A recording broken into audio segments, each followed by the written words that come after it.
Seigneur, nous voulons te rendre toute la gloire et nous voulons célébrer la gloire de ta grâce. Ce soir, nous voulons te remercier pour tout ce que tu fais.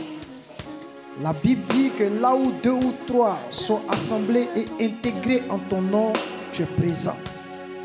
Et ce soir, nous voulons te rendre toute la gloire pour ta présence parmi nous. Je prie en ce soir, Père, afin que tu nous fasses du bien. Je prie en ce soir, Père, afin que tu nous visites. Car le lieu le plus extraordinaire sur cette terre, c'est d'être dans la présence de Dieu. Et ce soir, nous voulons honorer cette présence. Et nous voulons glorifier cette présence en ce lieu.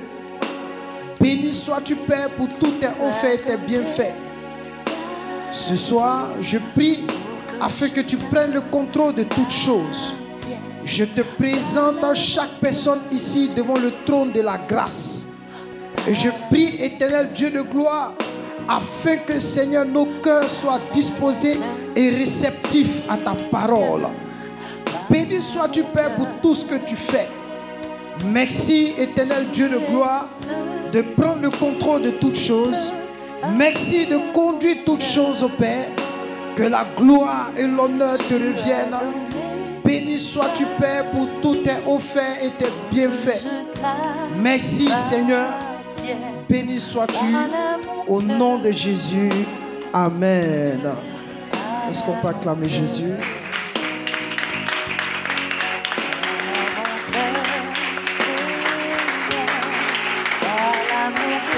Gloire à Dieu. On peut se rasseoir. Que Dieu vous bénisse abondamment. Amen. Voilà. Et je crois bien que le Seigneur nous fera du bien. Sans plus tarder, je vais vous inviter à prendre votre Bible dans le livre de 2 Corinthiens, chapitre 11. 2 Corinthiens, chapitre 11.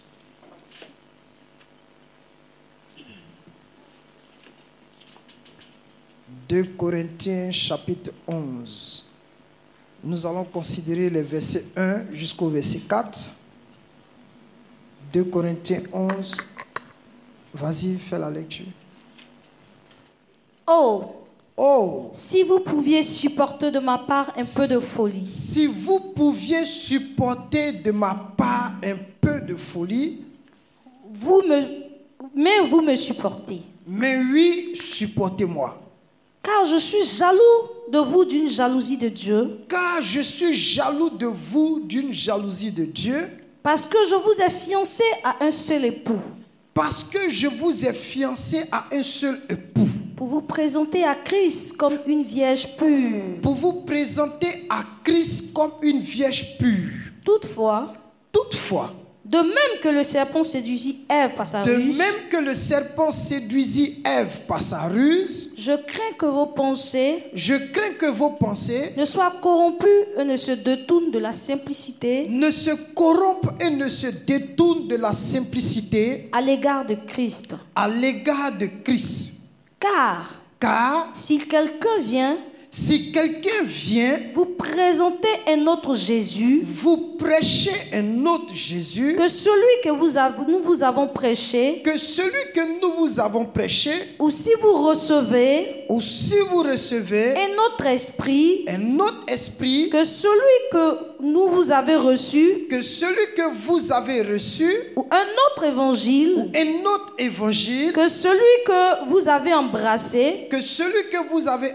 Vous le supportez fort bien. Vous le supportez fort bien. Alléluia. Gloire à Dieu. Ce soir, nous allons parler de l'évangile. Regarde ton voisin, dis-lui l'évangile. Alléluia. Regardez le texte que nous venons de lire. L'apôtre Paul s'indigne devant le caractère et le comportement des chrétiens de l'église de Corinthe. Et il dit, si quelqu'un vient, il quitte de nulle part pour vous annoncer ou vous présenter un Jésus, vous le supportez fort bien. Si quelqu'un vient vous présenter un esprit que celui que nous avons reçu, vous le supportez fort bien. Ou bien si quelqu'un vient vous annoncer un évangile, que celui que vous avez embrassé, vous le supportez fort bien. Donc ici, les chrétiens de l'église de Corinthe étaient disposés et disponibles à pouvoir supporter ces autres, comment on appelle ça, prédicateurs, comment on appelle ça, d'un autre évangile, d'un autre Jésus. Ils étaient prêts à le supporter. Et ils les recevaient même chez eux.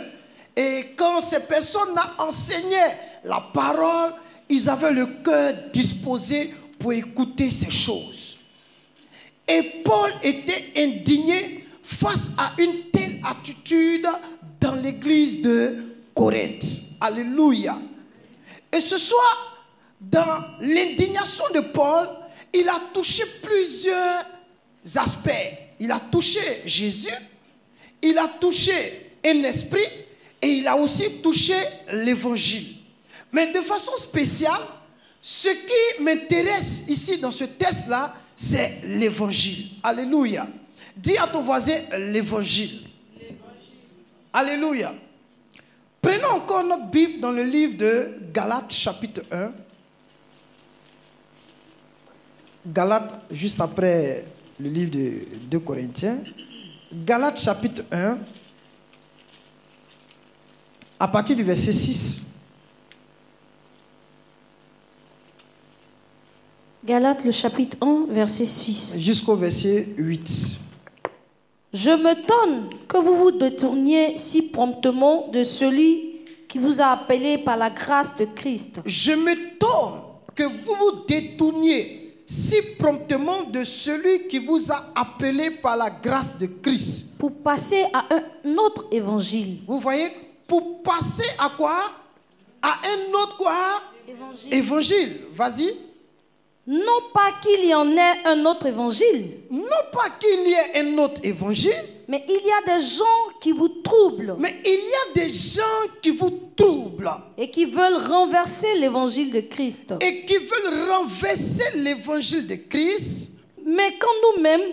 Mais si nous-mêmes.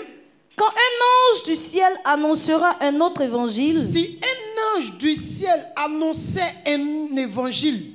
Que celui que nous vous avons prêché, s'écartant de celui que nous vous avons prêché, qu'il soit anathème. Qu'il soit comment? Le thème anathème en grec veut dire anathema. Ça veut dire brûler dans le feu de la géhenne. Alléluia. Ça veut dire, si quelqu'un vient annoncer un autre évangile, il est déjà qualifié pour le feu de la géhenne. Gloire à Dieu. Alléluia.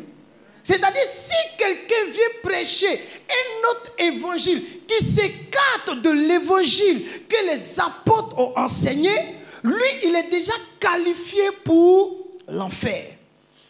Gloire à Dieu. Donc, le sujet que nous sommes en train de débattre est un sujet très important et très capital. Pourquoi? Parce qu'il en va de notre salut. Alléluia. Regardez, Paul ici parle encore à une autre église qu'on appelle l'église de Galates. Et Paul dit qu'il y a des gens qui viennent vous annoncer un autre évangile. Quelles étaient ces personnes qui viennent annoncer un autre évangile? C'était des juifs. Alléluia. Pourquoi? Parce que pour les juifs, la manière dont on doit obtenir le salut, c'est trop simple et c'est trop facile. Et pour eux, celui qui doit avoir le salut, celui qui veut obtenir ou posséder la vie éternelle, il doit absolument respecter les rites et les cérémonies comme on appelle ça, que l'on présente lorsque un païen se convertit au judaïsme. Gloire à Dieu. Et pour qu'un païen devienne juif, il doit respecter certaines règles. Il doit passer par certaines cérémonies. Et pour eux, si quelqu'un doit obtenir le salut en Christ, voici les règles qu'il doit respecter. Et l'apôtre Paul, lorsqu'il a vu ces choses-là, il leur a dit que ça c'est un autre évangile, mais qui s'écarte de l'évangile que nous, Paul, moi Paul et les autres apôtres, nous avons comment prêché. Gloire à Dieu. Gloire à Dieu. Amen, amen. C'est différent. J'espère que vous me suivez. Hein? C'est différent. Donc, il y a l'évangile que Paul a prêché et il y a un autre évangile dans le texte que nous venons de lire. Et l'autre évangile dans ce texte-là, c'est l'évangile des Juifs. Pour eux, le salut ne s'obtient pas par la foi, mais plutôt par les œuvres. Amen, amen. Donc, quelqu'un qui doit être sauvé, il faut qu'il manifeste les œuvres de la loi pour qu'il soit sauvé. Or, le salut s'obtient par la foi en Jésus-Christ. Gloire à Dieu. Gloire à Dieu. Et tellement le sujet est sérieux, l'apôtre Paul, qu'est-ce qu'il va faire? Prenons encore Galates chapitre 2, verset 1 jusqu'au verset 2. Galates chapitre 2, verset 1 à 2. 14 ans après, 14 années après, je montais de nouveau à Jérusalem avec Barnabas. Je montais de nouveau à Jérusalem avec qui? Barnabas. Hein? Ayant aussi pris Tite avec moi. Ayant aussi pris Tite avec moi. Et ce fut d'après une révélation que j'y montais. Et ce fut d'après quoi? Une révélation que j'y montais. Je leur exposais l'évangile. Attends, va doucement. Il dit quoi? Je leur exposais quoi? L'évangile. Vas-y. Que je prêche parmi les païens. Que je prêche parmi qui? Les païens. Je l'exposais en particulier. Je l'exposais en particulier. À ceux qui sont les plus considérés. À ceux qui sont les plus considérés. Afin de ne pas courir. Afin de ne pas courir ou avoir couru en vain. Alléluia. L'apôtre Paul, 14 ans après, il dit, je montais à Jérusalem d'après une révélation avec Barnabas et Tite. Et il allait faire quoi à Jérusalem? Il allait présenter l'évangile qu'il prêche au milieu des païens. À qui? Aux anciens, c'est-à-dire ceux qui ont marché avec Jésus. Paul allait présenter l'évangile qu'il prêche. Pourquoi? Parce qu'il a peur d'avoir quoi? Couru en vain. Il a peur de servir Dieu en vain. Donc ça veut dire quoi? Ça veut dire que c'est très important de comment on appelle ça? C'est-à-dire l'évangile que les prédicateurs prêchent, c'est très important de conformer l'évangile aux Écritures. Donc, un évangile qui n'est pas conforme à la parole de Dieu est un danger, non seulement pour le prédicateur, et pour ceux qui l'écoutent. Parce que si vous prêchez un autre évangile, s'écartant de celui que les apôtres ont annoncé, nous sommes déjà qualifiés pour l'enfer. Donc vous voyez que notre salut là est en danger. Est en danger par rapport à ce que nous écoutons. Notre vie est en danger par rapport à ce que nous écoutons. Paul, il monte à Jérusalem et il va présenter l'évangile qu'il prêche parmi les païens. Il va présenter pour voir si l'évangile qu'il prêche là, c'est conforme à ce que Pierre, les Jacques, les apôtres ont prêché. Souvent nous disons à certaines personnes que ce que vous prêchez, est-ce que ces choses-là sont conformes à la parole de Dieu? Prenons encore un passage dans Tite. Tite chapitre 2, verset 1. Tite.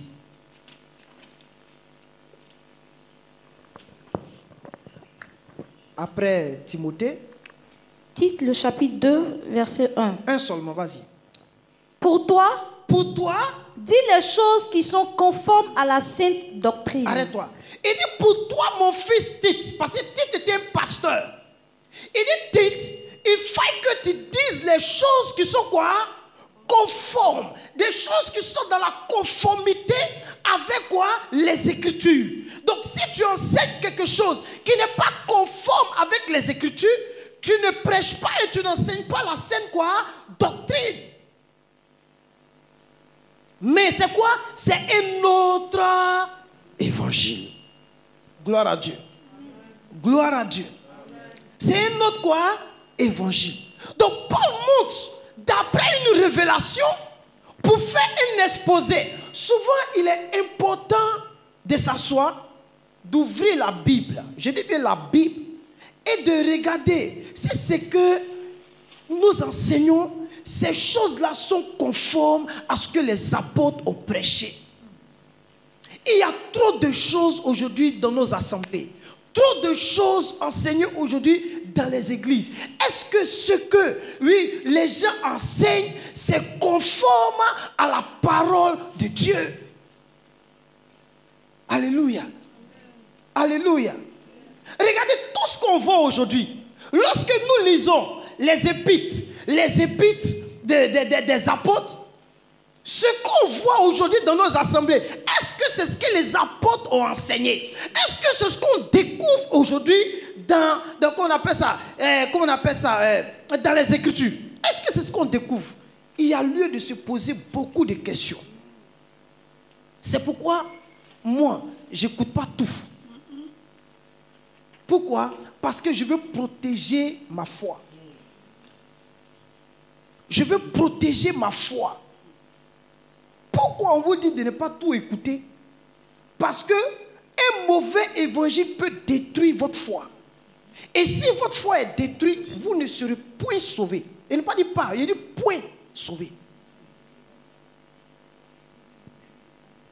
Gloire à Dieu. Gloire à Dieu. Paul, il expose son évangile. Il faut qu'on dise, est-ce que c'est bon? Est-ce que c'est conforme à ce qui est écrit? Ça, c'est important. Prenez Actes chapitre 26, à partir du verset 19 jusqu'au verset 20.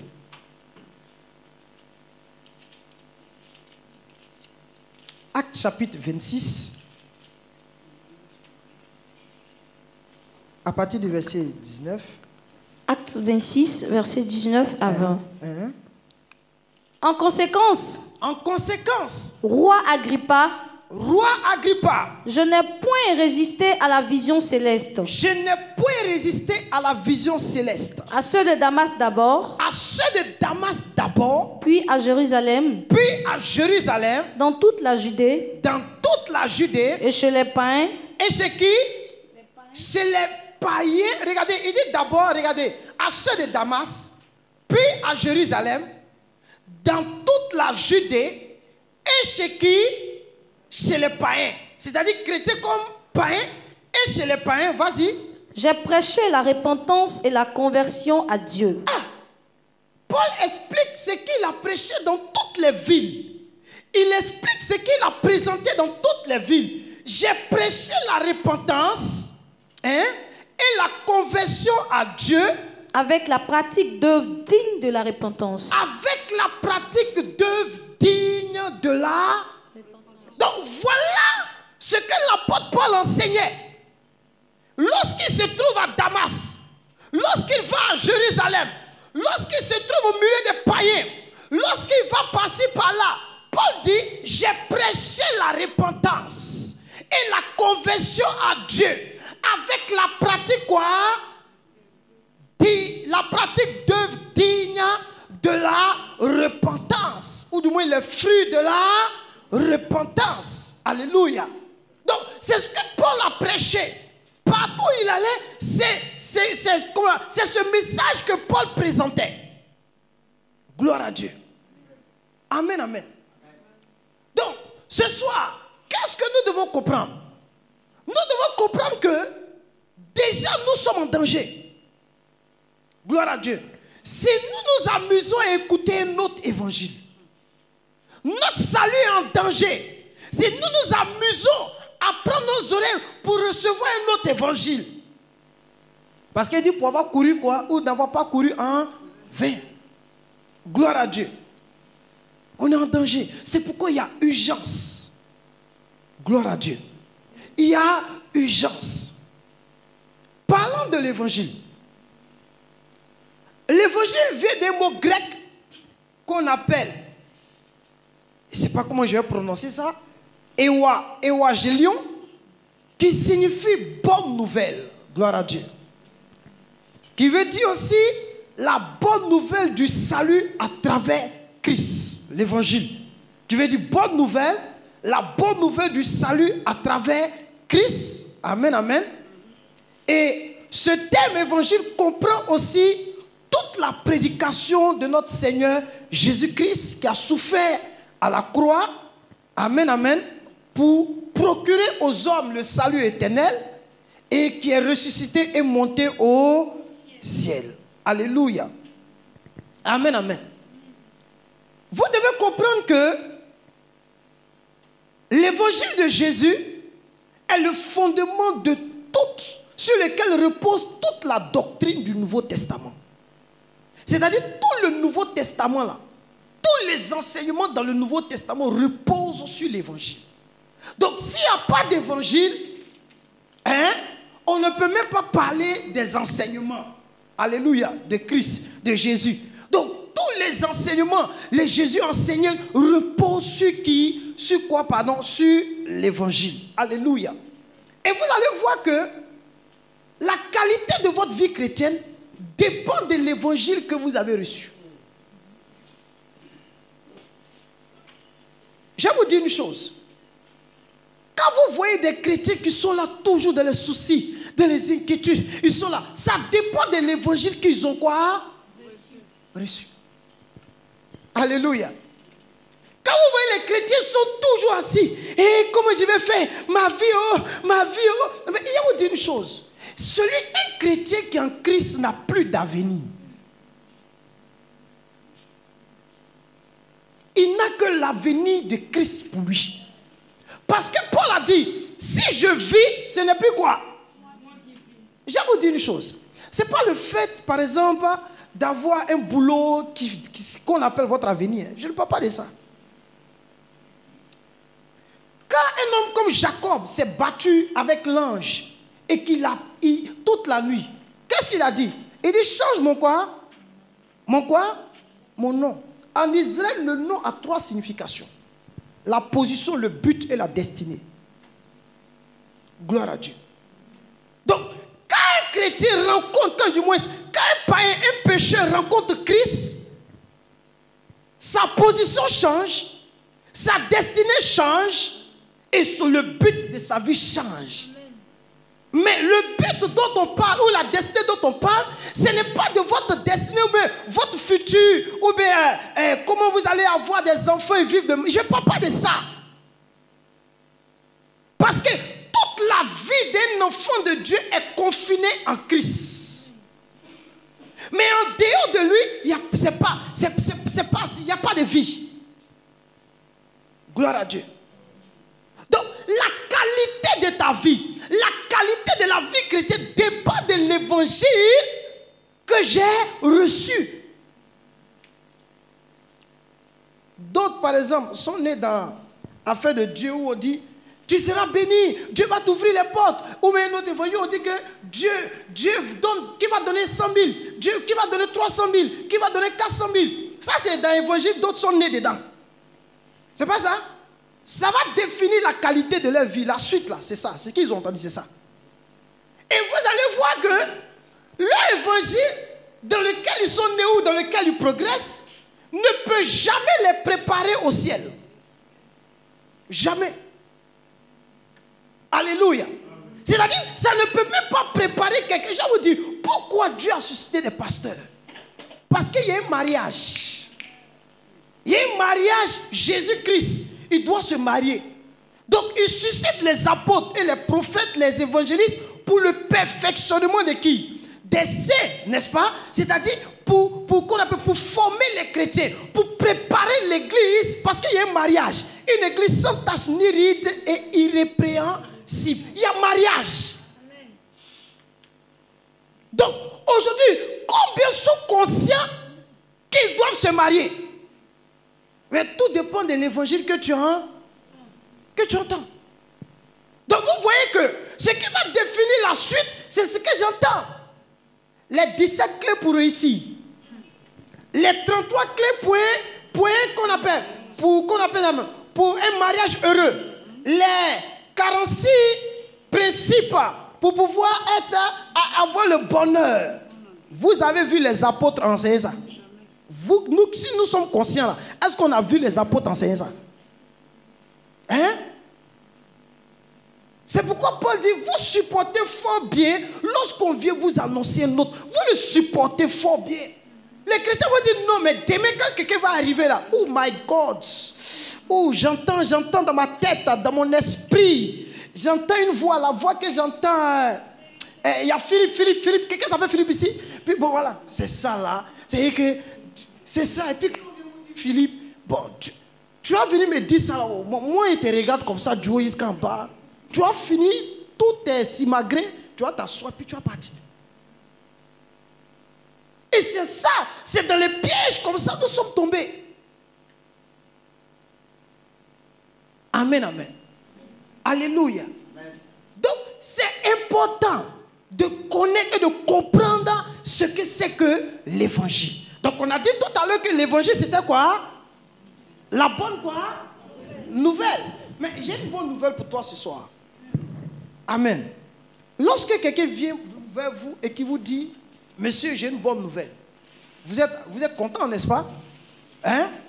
Mais le fait d'entendre la bonne nouvelle, ça ne suffit pas. Parce que vous voulez découvrir le contenu de la quoi?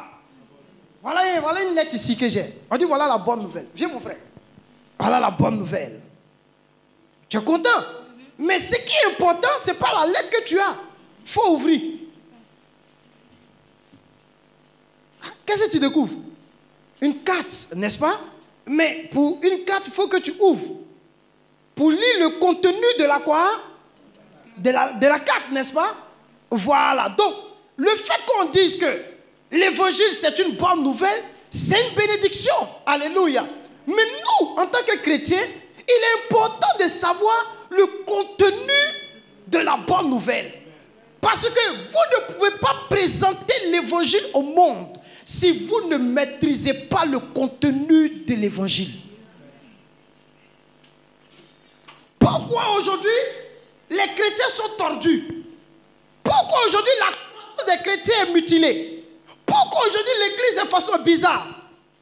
Parce que les gens ne se sont pas assis pour connaître ou bien pour comprendre réellement le contenu de l'évangile. Donc, comment vous pouvez présenter l'évangile si vous n'avez pas connaissance de son contenu? On dit l'évangile, c'est la bonne nouvelle, oui ou non? Nous sommes d'accord sur ce principe. Mais il faut que je connaisse, il faut que j'ai la connaissance du contenu de quoi? Voilà ce qui fait la bonne nouvelle. Ce qui fait la bonne nouvelle, c'est son contenu. Alléluia. Amen, amen. Regarde ton voisin, dis c'est le contenu. Gloire à Dieu. Parce que, je vais préciser aussi, faire une différence entre l'évangile et évangéliser. Évangéliser, c'est annoncer l'évangile. Vous avez compris? Annoncer la bonne nouvelle. Mais l'évangile, c'est la bonne nouvelle. Lorsque nous partons évangéliser, nous annonçons la bonne nouvelle. Mais ce qui est important pour nous ce soir, c'est le contenu. Parce que si je découvre le contenu, il n'y a pas quelqu'un qui va venir me distraire sur quelque chose d'autre. Parce que je sais ce que c'est que l'évangile maintenant. Donc le contenu me permettra de comprendre ce que c'est l'évangile. Alléluia. Puisque l'évangile c'est la bonne nouvelle, il faut qu'on dise mais qu'est-ce qu'elle contient en elle? Qu'est-ce qu'il y a quoi dans l'évangile? Amen, amen. Alléluia. Regarde ton frère, il y a quoi dans l'évangile? Nous allons prendre quelques passages bibliques. 1 Corinthiens, chapitre 15, versets 1 à 3.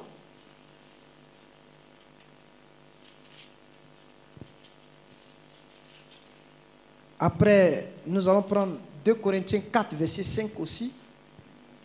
Vas-y, fais la lecture. Ou mais, elle n'est pas là. Il faut te dépêcher ici, persécuté par le temps. 1 Corinthiens 15, verset 1 à 3. 1 Corinthiens, chapitre 15, verset 1 à 3. Je vous rappelle, frères. Il dit, je vous rappelle qui? Frères, vas-y. L'évangile que je vous ai annoncé. L'évangile que je vous ai annoncé. Que vous avez reçu. Que vous avez reçu. Dans lequel vous avez persévéré. Il dit quoi? Il dit l'évangile que je vous ai annoncé. Que vous avez reçu. Dans lequel vous avez comment? Persévéré. Vas-y. Et par lequel vous êtes sauvés. Et par lequel? Donc ça veut dire que c'est par l'évangile que nous sommes comment? Sauvés. Continue. Si vous le retenez... Attendez. Faut pas trop... On dit quoi? Si. Il dit quoi? Si vous quoi?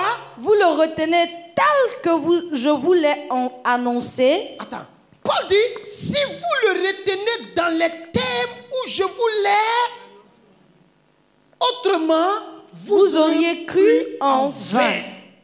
Donc ça veut dire, vous pouvez être à l'église, baptisé, prendre la Sainte Seine, mais lorsque le grand jour va arriver, le mariage, vous ne serez pas qualifié pour faire partie de ce grand mariage-là. Pourquoi? Parce que vous n'avez pas retenu jusqu'au bout l'évangile qui vous a été annoncé dans les thèmes dans lesquels Paul l'a prêché. Donc vous voyez que c'est sérieux. Affaire de Dieu, affaire d'église, c'est trop sérieux. Donc on ne vient pas à l'église pour jouer avec sa vie. On ne vient pas à Christ pour jouer avec sa vie. Souvent, on entend les gens, on finit de prêcher. Bon, qui va accepter Jésus? Puis les gens lèvent la main. Et puis on est avancé. Et puis les gens avancent devant l'autel. C'est pas ça? Et puis on dit, répète. Seigneur Jésus, puis il est là. Seigneur Jésus, je t'accepte. Dans mon cœur. Comme mon Seigneur et mon Sauveur. C'est pas ce qu'on entend? Des conneries. C'est les mêmes païens là. Ceux-là, ils ne changent pas. Demain, là, s'il est en train de fumer une cigarette, là, s'il est en train de boire sa bière. Mais c'est pas lui-là qui a accepté Jésus. Et puis quand finit, vous les chrétiens, vous acclamez. Oh, il est converti. Vous croyez que changer là, c'est amusement? Montrez-moi dans la Bible où les apôtres ont prêché, puis ils ont dit qui va donner sa vie à Jésus. Montrez-moi. Il n'y a pas un verset qui parle de ça. Faites attention aux inventions humaines que les gens ont mis dans l'église. Gloire à Dieu. Lorsque Pierre a prêché, la Bible dit, après avoir écouté le discours de Pierre, ils eurent le cœur vivement quoi? Ils ont dit, que ferons-nous? C'est pas Pierre qui a appelé quelqu'un. Pierre, il a fini d'aller s'asseoir. Mais tellement l'évangile a pénétré, l'évangile est rentré. Il dit, que ferons-nous? Pierre maintenant ouvre la porte du ciel. Repentez-vous et que chacun de vous soit baptisé pour le pardon de ses péchés. Voilà comment ils sont rentrés au ciel. Gloire à Dieu. Gloire à Dieu. Amen. Si vous le retenez dans les thèmes où je voulais quoi? Annoncer. Autrement vous aurez cru comment? Enfin.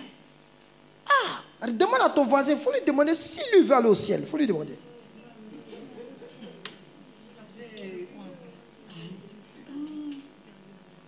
Parce que l'évangile que j'entends, l'évangile dans lequel je crois, il faut que je persévère dedans. Jusqu'à ce que je sois quoi? Sauvé.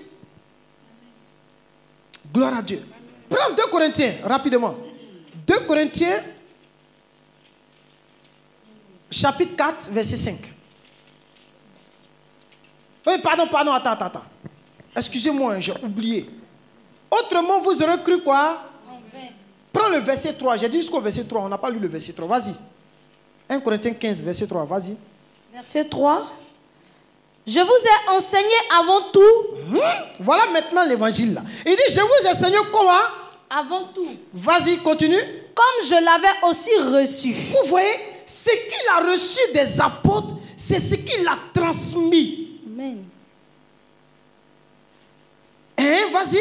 Que Christ est mort pour nos péchés. Écoutez-moi bien. Jésus-Christ n'est pas mort pour que quelqu'un voyage. Amen. Jésus-Christ n'est pas mort pour que quelqu'un ait un avenir glorieux. Jésus-Christ n'est pas mort à la croix pour que quelqu'un ait des affaires et des business. Si c'est pour ça qu'il est mort, alors sa mort n'a aucun sens devant les païens. Je vous ai enseigné que Jésus-Christ est mort pourquoi? Pour nos péchés. Voilà ce que Paul dit. Jésus-Christ est mort pour nos quoi? Péchés. Vas-y. Selon les Écritures. Hein?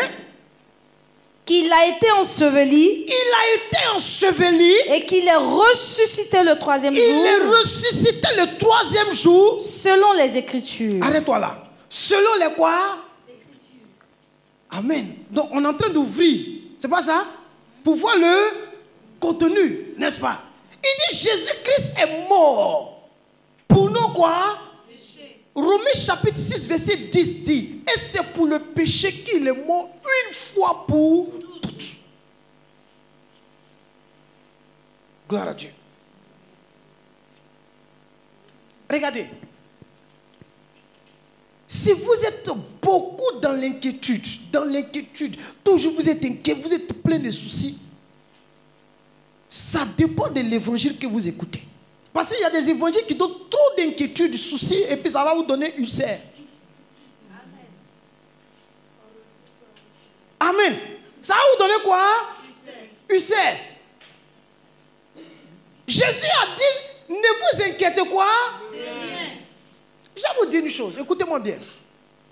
L'inquiétude en grec veut dire merimnao, qui veut dire donner de l'intérêt à un royaume plus qu'à un autre. Celui qui s'inquiète, il donne de l'intérêt au royaume matériel plus qu'au royaume de Dieu. Jésus, ça, je ne suis pas en train de dire que vous n'allez pas vous inquiéter, ça va venir. Mais la Bible dit faites connaître. Mais Dieu n'a pas dit qu'il va exaucer vos prières. Il dit faites quoi? Connaître.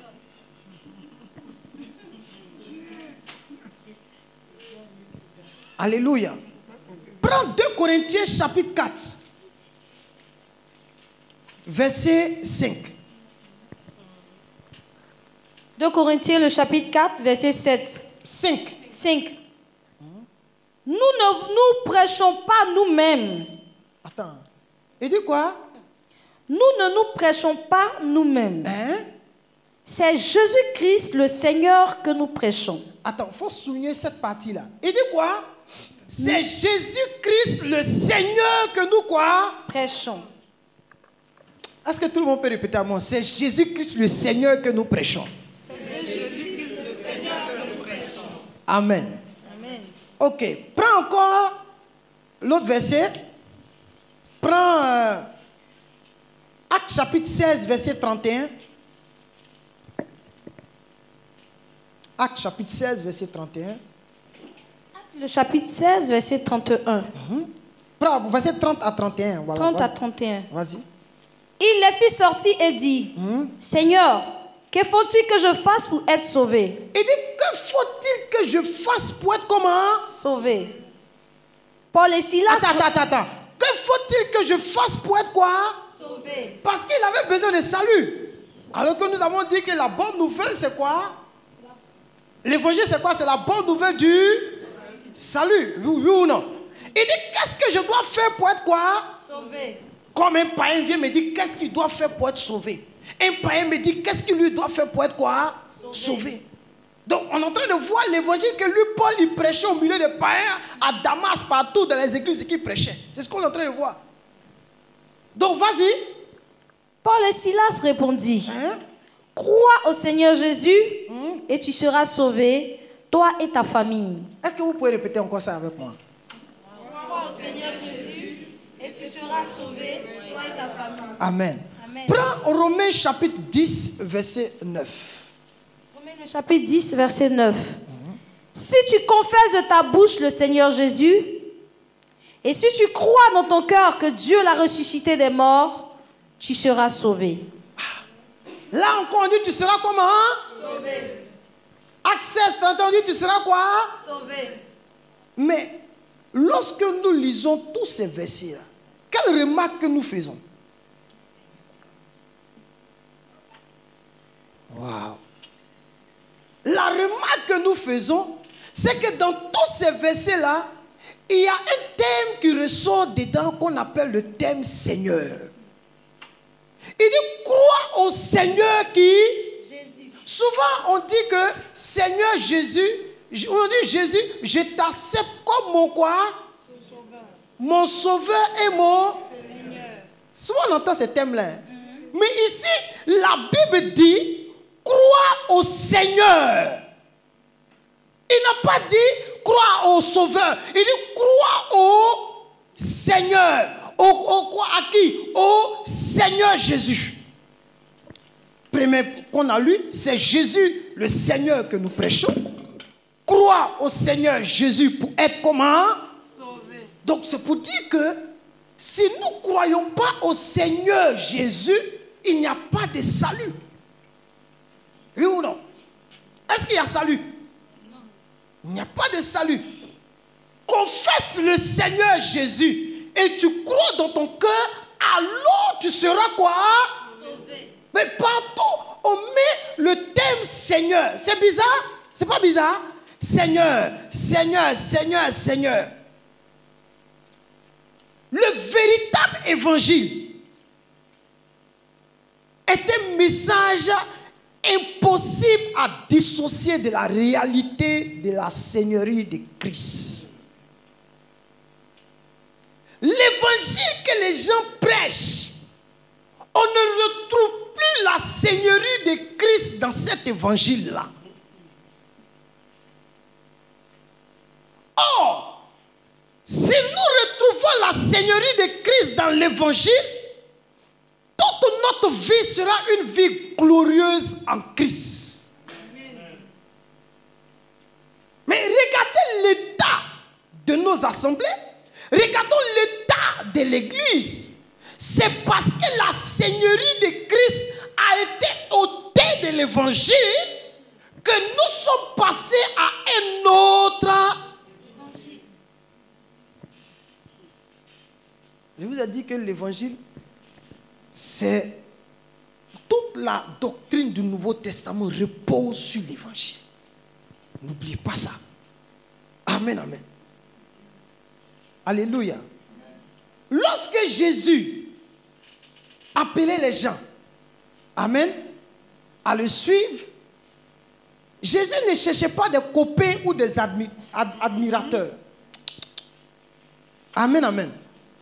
Il voulait simplement des gens qui étaient prêts à se soumettre à sa quoi?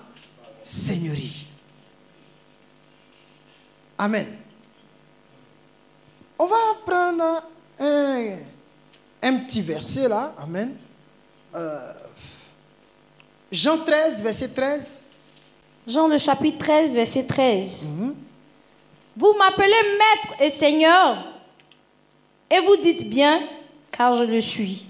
Vous m'appelez maître et seigneur, et vous dites bien, je le suis. Retenez ça d'abord. Prends Luc chapitre 6, verset 46. Je vous donne ces versets-là pour que ça puisse vous aider, nous aider. Luc 6, verset 46. Vas-y. Luc le chapitre 6, verset 46. Pourquoi m'appelez-vous Seigneur, Seigneur, et ne faites-vous pas ce que je dis? Vous voyez? Il dit, les gens m'appellent comment? Qui est ma... Souvent on dit, eh Seigneur Jésus, eh mon Seigneur, eh mon Seigneur. C'est pas ce qu'on aime dire. Hein? C'est ce qu'on aime dire. Mais nous allons, je vais vous expliquer au fait le thème Seigneur. Le thème Seigneur en grec veut dire Kyrios. Amen. Qui veut dire Kyrios, qui veut dire quelqu'un qui détient du pouvoir, des titres de propriété et le droit irréfutable de commander. Alléluia. il y a aussi l'autre thème qu'on appelle despotes. Amen, amen. Despotes qui veut dire Seigneur absolu. Gloire à Dieu. Donc le thème Seigneur veut dire, ce qu'on appelle ça même, veut dire, comment on appelle ça, celui qui détient du pouvoir, qui a des titres de propriété et le droit irréfutable de faire quoi? De commander. C'est ce que le Seigneur veut dire. Un titre de propriété. Amen, amen. Donc regardez.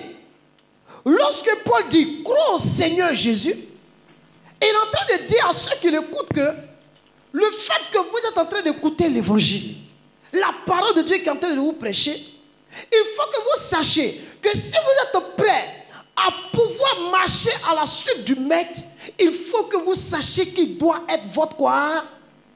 Votre quoi? Seigneur. En d'autres termes, celui qui a un droit de propriété sur toi, celui qui devient propriétaire de ta vie, celui qui devient le maître incontesté de ta vie. Alléluia. Donc, lorsqu'on dit Seigneur, ça veut dire Seigneur souverain. Amen, amen.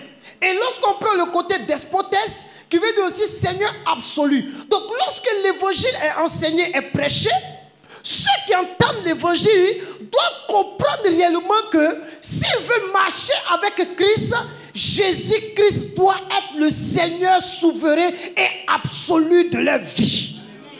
Donc, on ne vient pas à l'église pour dire moi, voilà ce que je veux. Voilà ce que je veux. Je vous dis, on ne dit pas moi, voilà ce que je désire. Là, on se pose la question, est-ce que Jésus est le Seigneur de ma vie?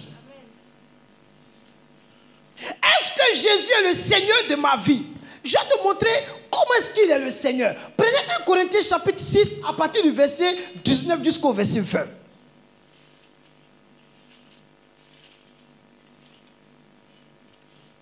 Vas-y. 1 Corinthiens le chapitre 6 verset 19 à 20. Ne savez-vous pas que votre corps est le temple du Saint-Esprit qui est en vous, que vous avez reçu de Dieu, et que vous ne vous appartenez point à vous-même. Attends, tu dis quoi?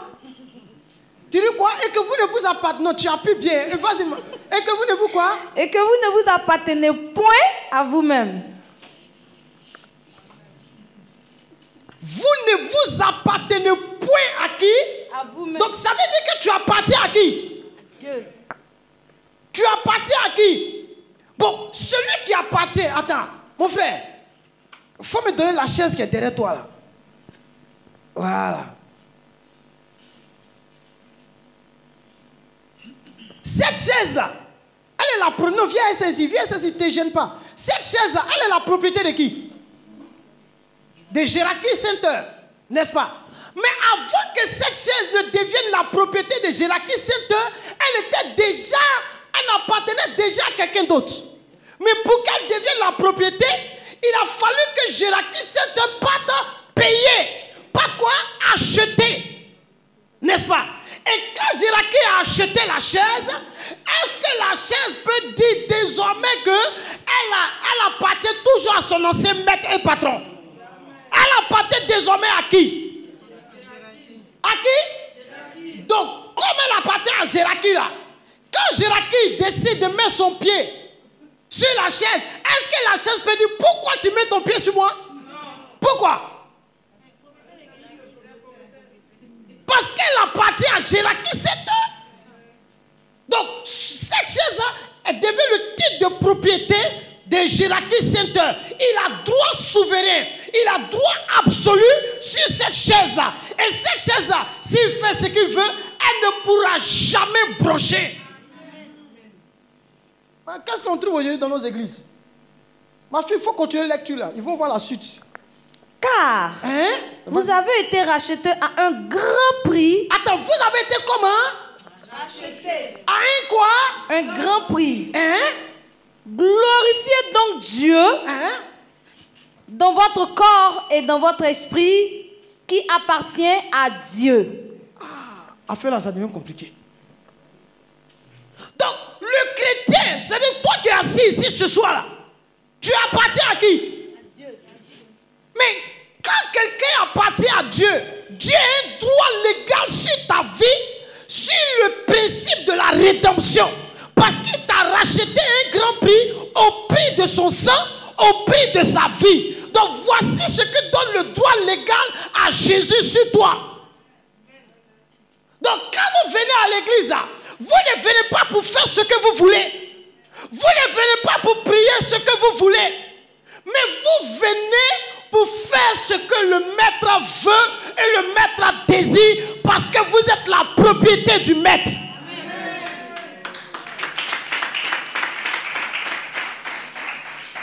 C'est là que toute la foi chrétienne, la foi biblique et la vie chrétienne prend son sens. Elle a de sens lorsque celui qui est en face de Christ reconnaît que Jésus est son Seigneur. Non, papa, moi-même, elle est chrétienne, elle est à l'église. Et un païen qui court derrière elle, et puis il dit, viens me marier. Moi, ce n'est pas mariage païen chrétien. Amen.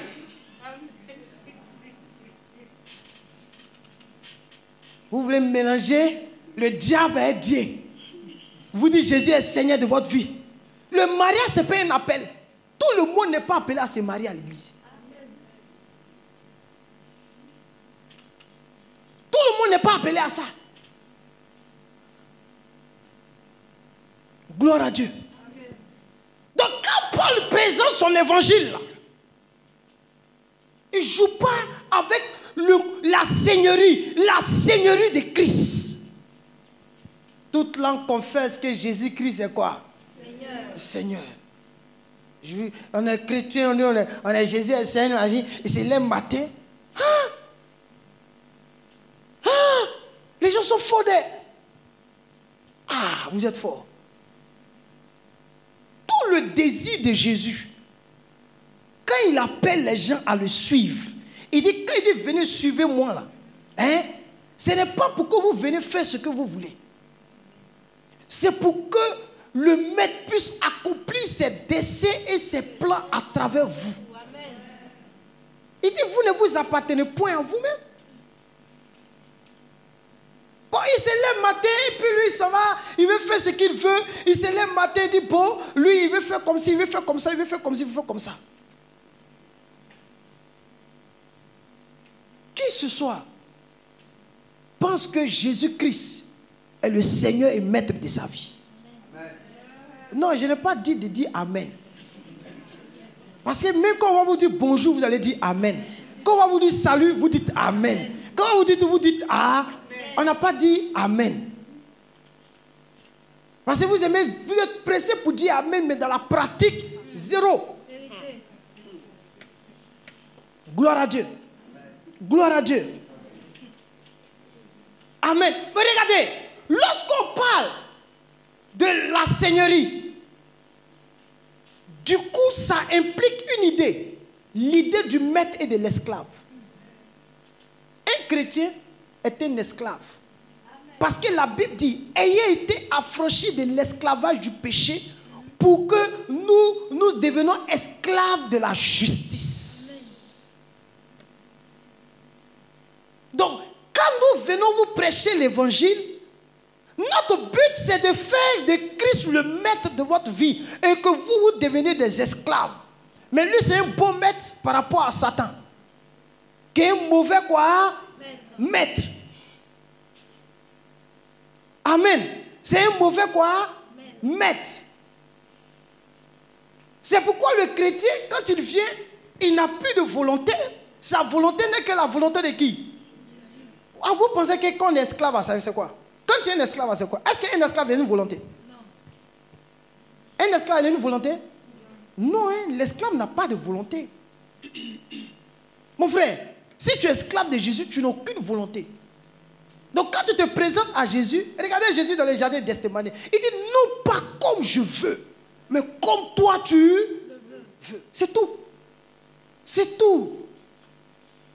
Quand vous voyez des chrétiens pleurer et pleurer et pleurer si des futilités de la vie, demandez-leur si Jésus est le Seigneur de leur vie. Demandez-leur c'est quel évangile même là ils ont embrassé. Il faut lui demander c'est quel évangile tu as embrassé. Touche ton voisin, il faut lui demander tu as embrassé quel évangile. Alléluia. On va prendre 2 derniers passages et puis nous allons arrêter. Je vous invite à prendre Luc chapitre 14, verset 25. Luc 14, verset 25. À partir du verset 25. Luc le chapitre 14, verset 27. Et quiconque ne porte pas... 25. 25. De grandes foules faisaient route avec Jésus. On dit de grandes foules faisaient quoi? C'est-à-dire la foule a commencé à marcher avec qui? Jésus. Comme hier le pasteur enseignait, il parlait de la foule. Il y a des gens de la foule. Amen. Et lorsqu'on parle de la foule, on fait allusion à des païens. Amen. Qui aiment, qui admiraient Jésus par rapport à ses signes, par rapport à ses miracles. La foule. On dit de grandes foules faisaient route avec qui? Jésus. Avec Jésus. Maintenant, regardez ce que Jésus va dire. Vas-y. Il se retourna et leur dit. On dit Jésus se retourna et dit à la foule. Si quelqu'un vient à moi. Si quelqu'un vient à moi. Et s'il ne hait pas son père, sa mère, sa femme, ses enfants, ses frères et ses sœurs, et même sa propre vie, il ne peut pas être mon disciple. Il ne peut être mon disciple. Mais regardez, Jésus parle aux païens. Et il dévoile aux païens ce qu'il attend d'eux. C'est qu'ils deviennent qui? C'est quoi? C'est disciple. Souvent, c'est aux païens qu'il a parlé, oui ou non? Mais souvent on nous dit, hey, on ne dit pas c'est un païen. C'est pas ça? On lui dit non, il faut lui dire n'a qu'à accepter Jésus, après ça l'envoie. Mais, ma fille, il faut continuer la lecture là-bas rapidement. Ils sont en train de bouillir là, vas-y. Et quiconque ne porte pas sa croix et ne me suit pas, ne peut être mon disciple. Jésus parle encore à qui? C'est les païens, il leur dit ça.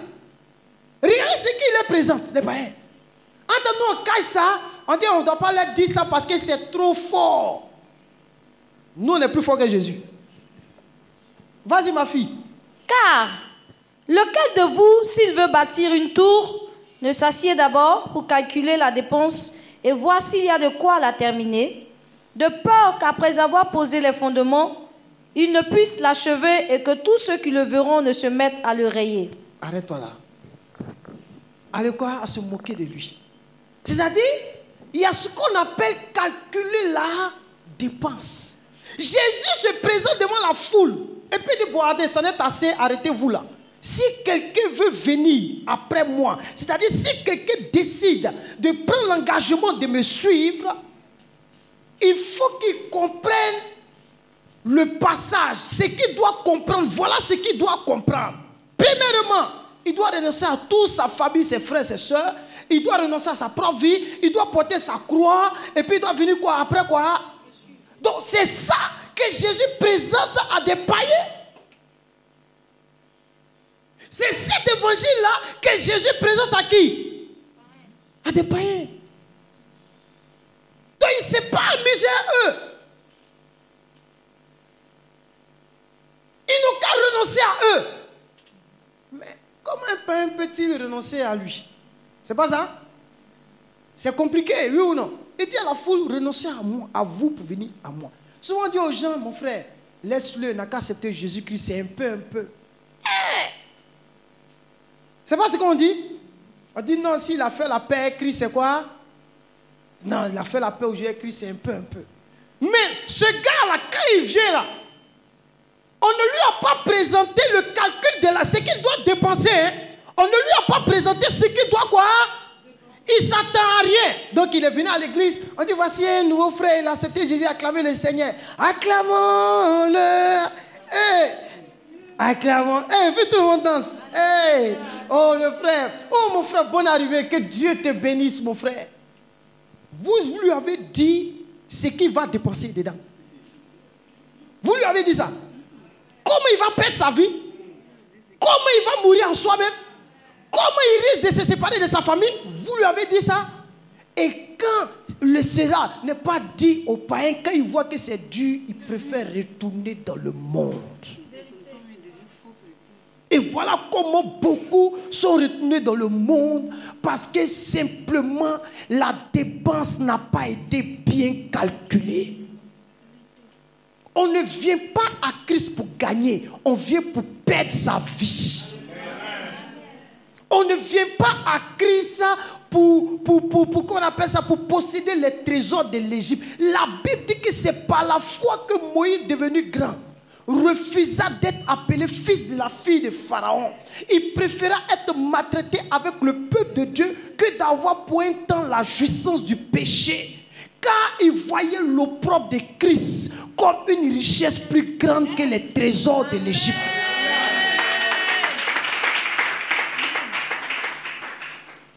Il n'y a pas de calcul. Vous voulez suivre Jésus? Je suis prêt. Un autre vient. Maître, je te suivrai partout où tu iras. Il dit, hey, les renards ont des tanières, les oiseaux ont des nids, mais le Fils de l'homme n'a ni lieu où reposer quoi? Bon, est-ce que celui qui vient, ou bien celui qui est déjà dedans, là, il comprend ça? C'est ça. Et comme les gens ne comprennent pas, ils sont à l'église, le pasteur réfléchit. Il faut qu'il prêche un peu pour...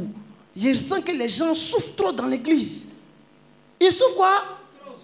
Ils souffrent quoi? En tout cas, moi, je ne sais pas si les gens souffrent. Tout ce que je sais, Paul dit, lorsque je suis venu parmi vous, je n'ai pas eu la pensée de savoir autre chose que Jésus-Christ et Jésus comment? Crucifié. Donc quand il vient là, j'annonce, je prêche. Quand il vient de prêcher là, je rentre à la maison. C'est pas moi Jésus qui change l'homme.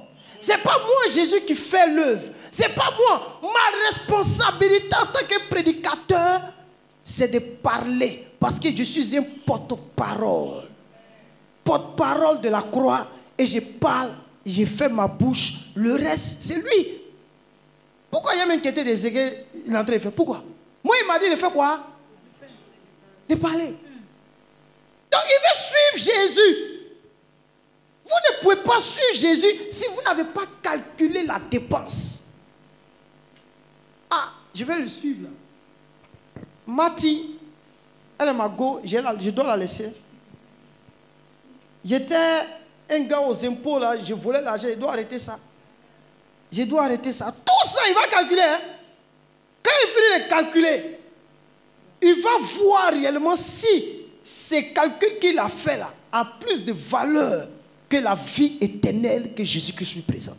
S'il voit que la vie éternelle a plus de valeur et qu'il renonce à toutes ces choses, lui là, hein, on dit que voilà lui là, voilà quelqu'un qui est prêt, voilà celui qu'on appelle un vrai chrétien. Mais aujourd'hui, c'est quoi on voit? C'est la marmaille dans l'église. N'importe quoi. Alléluia. N'importe quoi dans l'église. Gloire à Dieu. Gloire à Dieu. Gloire à Dieu. Amen. Si quelqu'un, Paul dit, je m'étonne que vous vous détournez si promptement de l'évangile qui vous a été annoncé pour passer à un autre évangile. Non pas qu'il y ait un autre évangile, mais il y a des gens qui veulent adhérer à l'évangile. Si un ange vient m'annoncer du ciel un autre évangile, c'est qu'attend de celui que nous avons annoncé, qu'il soit maudit. Tout prédicateur qui annonce un autre évangile est maudit de Dieu, est maudit du ciel. Et sa destination finale, c'est l'enfer. Prions. Prions. Si vous en connaissez, mettez-vous à prier. Imaginez-vous les gens qui enseignent l'évangile de la prospérité, l'évangile des brisements des liens, l'évangile des autels, l'évangile des actions prophétiques. L'évangile de quoi? Donnez-moi. De quoi? L'évangile de quoi? Rachat des âmes. Rachat des âmes. L'évangile du vin. L'évangile de quoi? 31 arrive, c'est le temps de traverser. Je ne sais pas, ils ont pris ce thème-là où? La véritable traversée, c'est lorsque nous passons des ténèbres à la lumière. C'est la véritable traversée. Sinon, tu vas le faire une traversée là. Tu viens, traverse, tu vois, ta vie change. Dites-moi, ma vie, ça a changé. Ta situation financière, j'ai peur. Mais si hier, il dit non, que Jésus n'est pas tontine. C'est tontine avec qui m'a fait rire. Tontine, bon, chacun doit donner pour lui. 100 000, 100 000, venez vous donner. Oui, donne 100 000, 100 000, 100 000, tontine. Et puis tu vas voir, tu vas voir quoi? On donne sans s'attendre à rien. On ne s'attend à rien. Parce que ce que vous donnez là ne peut jamais égaler le sacrifice sanglant et expiatoire de Christ à la croix. Jamais de la vie. Alléluia. C'était mon introduction ce soir.